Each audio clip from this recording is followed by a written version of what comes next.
Welcome back to Tech in the Real World with Mark Darwin, and today we're going to be looking at the Google Pixel 9 Pro XL. So without further ado, let's get into this review. In my last review of the iPhone 16 Plus and Pro Max, I had actually recently just switched to the Pixel 9 Pro XL a few months earlier, having the Pixel 8 Pro before that. So what I intend to do in this review is to go over the features of the Pixel 9 Pro XL and try and show you the changes between the 8 Pro and the 9 Pro XL and also the Pixel 9 Pro, and try and give you help in buying which one you should buy. I'll also try and explain why I decided to change back to the iPhone again when the iPhone 16 came out, which I wasn't actually intending to do, but after trying them both out, it fitted in more to my needs because of content creation and everything like the videography that I'm doing now. But the Pixel 9 Pro XL is still an excellent mobile phone. It has great features, it's got fantastic cameras, it feels beautifully made, and it really is a proper iPhone competitor now. So I know in the past, I used to have the Pixel 8 Pro, and this was a really big step up for Pixel compared to the 7 Pro and the 6 Pro before that, because they were plagued with some problems like overheating issues on the Tensor chips, and also I think some various other issues that users reported, which weren't ironed out before launch, including there were some issues with the 8 Pro before launch, and it kind of made it look a bit not quite as sleek as Apple would do. Once the Pixel 9 Pro XL was launched, however, things changed significantly, and there was hardly any issues. I can't remember any significant issues being reported from this being launched. There was no overheating issues because they've now put a new vapor chamber in this, which is what Apple use in their phones and other big manufacturers. So essentially it's a passive way of cooling the CPU. The Tensor chips in these aren't quite as powerful as the iPhone chips, so the performance isn't going to be quite as good as the iPhone. That is one thing that lets the pixels down. So you notice it particularly with the camera sometimes. So if you're recording in 50 megapixel shots, which is high resolution on this phone, pressing the shutter button, if you press it a few times, it will actually stop and wait for the chip to catch up, whereas you don't notice that with the iPhone. So the Tensor chip still lags behind the competition. I've tried mobile games on this. I'll show you some footage on the phone of the gaming being played, and it runs really well. You won't notice any problems running games on this unless you're running it for a long time. I mean, the frame rate sometimes drop, but actually it's not really a gaming phone, but it does actually run the latest games to a certain extent. And I'm pretty overall, the design-wise, aesthetically, it's beautiful. It's an aluminium finish, so it's not gone the titanium band route. It's got a glass back, glass front. This is Gorilla Victus 2, I believe, on the front. So it's reasonably strong, and it has been tested to withstand up to about level 6 hardness on the scale. I think that was some YouTubers tested that. So very similar protection to what the iPhone will give you with its ceramic shield. So I've actually had a case on this because I don't want to damage it, and it's still in great condition. One thing I did want to look at is the pricing of these phones, because there is quite a big difference depending on the storage options and whether you go for the Pixel 9 or the Pixel 9 Pro or the XL. So the Pixel 9 Pro XL starts at £1,099 and goes up right to, I think it's about £1,400 for the terabyte version, similar to the iPhone. It only has 128 gigabytes of storage, which I think is a bit small in this day and age, and I wish manufacturers, including Apple, would give you 256 gigabytes minimum. The Pixel 9 Pro starts at £1,000 with that slightly smaller screen, same storage options, same everything else. The Pixel 9, the non-Pro version, starts at £799 and goes up depending on what storage options you want, and you lose that telephoto camera. So you've got a good spread of pricing there to choose from. You've also got the Pixel 9 Pro Fold, which is a completely different kettle of fish because that is the folding phone market, which I've not got into yet, and I really want to have a play around with one, so I'm going to try and get my hands on one, compare it to the Samsung Fold, and give you my opinions on that. The display is the Super Actua display, which was launched on the Google Pixel 8 Pro. Sorry for showing you the box, by the way. I've sold the 8 Pro, so I don't actually have one to show you. But it was a significant departure in design from the 9 Pro to the 8 Pro. So you've got 2000 nits of HDR brightness and up to 3000 nits peak brightness. So this is really bright screen. You'll have no problems viewing that outside. The resolution is really high. So it's a great, great phone. go from 120 hertz down to 1 hertz for battery saving. So it's got the same ProMotion screen as the iPhone, 120 hertz display like most Android phones have. So it's super smooth scrolling around. Full HDR support, so you won't have a problem with the screen. The screen is an excellent screen. It's one of the best on the market for Android phones. Probably only pipped to the post by the Samsung Galaxy screens on their Ultra series, because that is a really, really great screen with its anti-reflective coating. So I would recommend that you try out the Samsung before the Pixel, because it does have some. That is the main competition, even though Samsung are launching the S25 soon. So I would keep an eye out for that. But that won't be till January next year, which is likely. And it might be minor cosmetic changes and some upgrades on the cameras. So just have a play around with both before you make a decision. Size-wise, this comes in a 6.3-inch display and also a 6.8-inch display. So don't worry about, you've got two options on the sizing, just like the iPhone Pro and the iPhone Pro Max. So you've got plenty of options there. Just whichever size suits you. You make no sacrifice on the cameras. The cameras are identical on both phones. The screen's identical on both Pro phones. So just play around with both, see which one feels nicer in your hand. This is a large phone. This is a 6.8-inch phone, so it's a large screen. So it does feel heavy in your hand. It's not quite up to the 6.9-inch on the Pro Max, 16 Pro Max Apple iPhone, but it is a large screen. So just have a play around in the shop and see how you feel. So camera-wise, you've got a very similar setup to the 8 Pro here.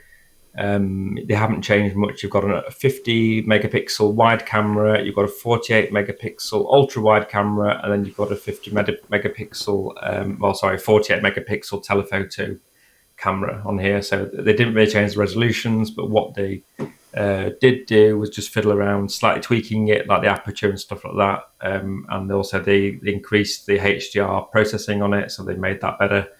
And the image difference, it is there if you notice it. I'll show you some sample images side by side between the 8 Pro and the 9 Pro, but in terms of raw camera upgrades, I would not upgrade just for the camera alone if you have the 8 Pro. If you've got the 7 Pro, the 6 Pro, yes, then upgrade. You're going to notice night and day difference in some ways, because you're going to have that new upgrades that you got on this 8 Pro compared to the 9 Pro. But don't just upgrade for the camera if you've got the 8 Pro, because it won't give you that big upgrade that you need. So the camera has some great AI enhancements features on it, which I've used regularly from my time using the Pixel. So it has a feature called Add Me, which we did touch on briefly, which enables you to take a photo, say with 3 people, one of you takes a photo of the other 2 people, that person then those 2 people step out, one of them takes the phone, and it'll show you how to take another photo of another person. The other person who just took the photo lined up with the other people, and an AI system will add them, blend the images together, add them back in, and give you a finished photo, so you don't have to ask someone to hold the camera for you. And it does work quite well. I've been quite impressed with it when you're not using it with small kids. But if you're trying to use it with anything that's animals or kids, it doesn't really work, because it requires them to stay in the same sort of spot. And the AI assistant just isn't fast enough with children to pick it up. So if you're thinking about using it with kids, it really won't work very well. It works well with adults, not with children. On the photo side of things with AI, one thing I really do like, again, is the fact that you can reimagine the photo. So you can take a photo and then say, imagine it at the seaside, or just give me a sunset, and it'll reimagine it for you, which is really clever. And I'll show you how that works on the phone. So have a go at that. That's really clever. That's on the 8 series and the 9 series. One thing that's worth mentioning as well is that Google rely heavily on what's called Video Boost. So Video Boost is essentially their way of making up for the lack of power in the Tensor G4 chip. So Apple do all the processing on the chip.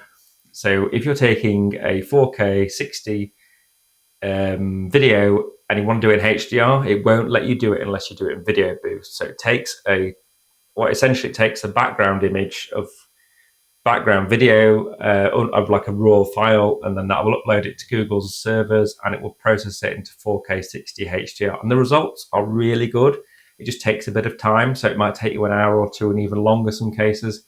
And it's limited to 10 minutes per clip and some things like that. So just bear that in mind, that a chip is not as powerful as Apple's chip, so it will take some time, but the results on the video are good and very comparable to the iPhone. But the iPhone can do it on the phone. The Pixel can't do that. So just bear that in mind. You've got a bit of difference that way with the cameras. The the video processing is not quite as good on the Pixel. Google Zoom is meant to be 30 times on Super Res Zoom on the Pro phones and up to 8 times on the non-Pro phones.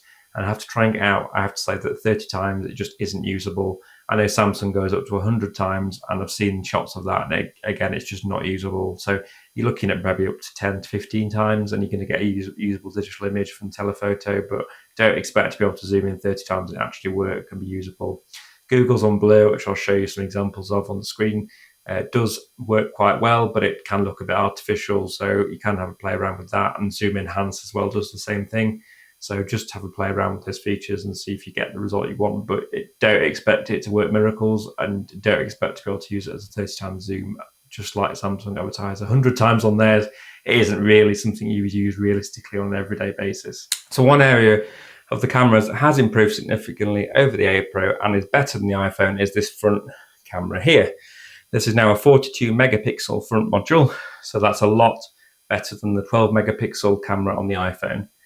And it also gives you a much wider field of view, so you can change 2 different fields of view on the phone, and that really, really helps when you're trying to take a selfie or vlogging or anything like that. One last thing to mention on the video front is that this can actually video boost all the way up to 8K in 30 frames per second. So I have tried that out, and I don't really find it that helpful, because most displays can't do 8K.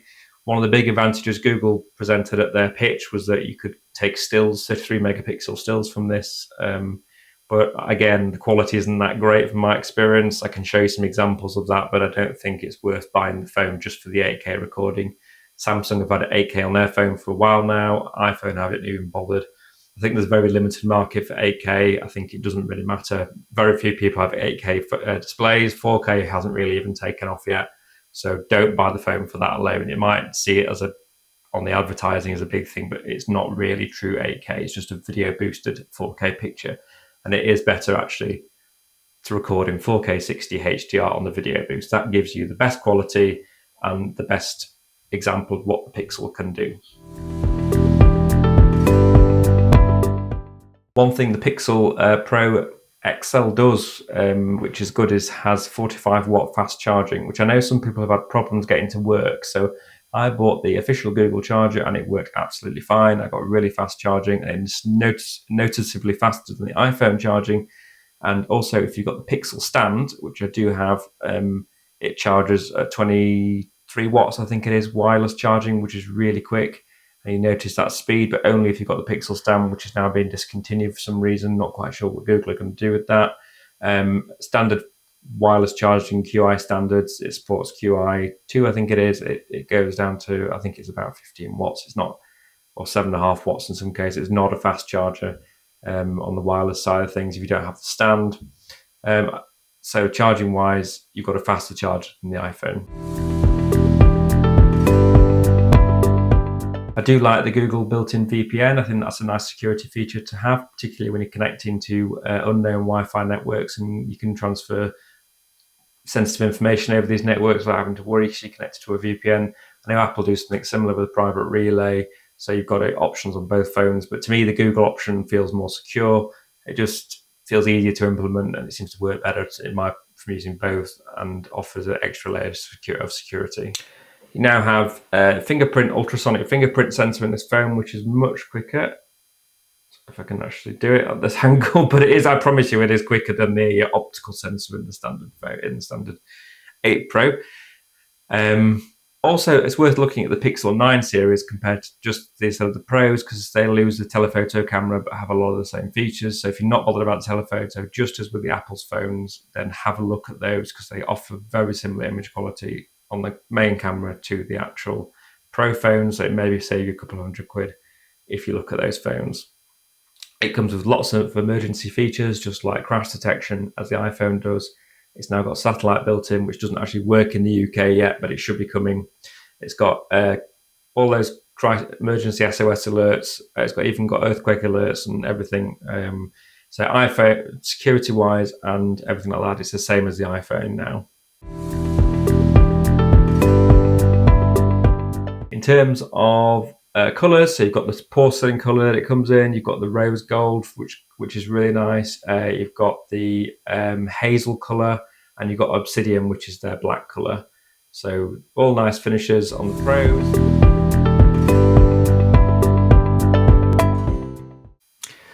So in conclusion, I think the Pixel 9 Pro XL and the Pixel 9 are great phones. The cameras are better than the iPhone in a lot of ways. I think the Pixel images have a great natural look to them. This has changed substantially though with Apple's new launch of the styles system on their phone. So during my review, I had to play around with that, and I really liked that. That was another reason why I was happy to switch back to iOS, so I could play around with the photographic styles, because you can get the image you want rather than the iPhone deciding what you want. Typical iPhone images are very washed out, I find, whereas the Pixel images are more natural looking, have more color, more detailed shadows. And you can now get this on the iPhone by going into the settings and having to play around. The Pixel will give you this by default, so if you want a great point and shooter and you're happy to go down the Android route, look at the Pixel. It can give you great photographic results. The iPhone's better at video. If you want to stay on the budget end of the market, the iPhone 16 compared to the iPhone 16 compared to the Google 9 standard phone, I would say again is the same. Photographically, the 9 is great. Video-wise, the iPhone is better. Apart from that, these are great phones, fantastic screens. You won't be disappointed whichever one you choose. The Tensor does lag a bit in some cases where you won't notice that on the iOS.